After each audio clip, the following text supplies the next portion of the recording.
আমাদের লাট সাহেবের অবস্থা দেখো, লাট সাহেবকে এখান থেকে এই যে বিস্কুট ভেঙে ভেঙে দিয়েছি, কিন্তু ওর অবস্থা দেখবা, ও কী করছে দেখবা তোমরা। এ দেখো, আসো খাও, এ দেখো বুঝেছো, খাটের উপর শুয়ে আছে, নাও খাও খাও, খেয়ে নাও।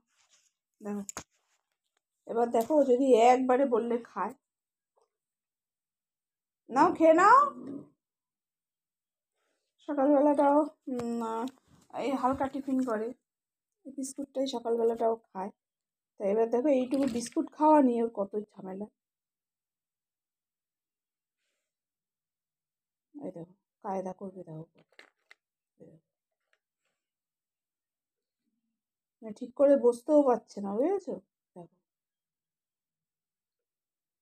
পুরো গন্ধ গন্ধ শুকিয়ে নিল। তারপরে দেখো কি হলো, বিস্কুটটা খাবা না?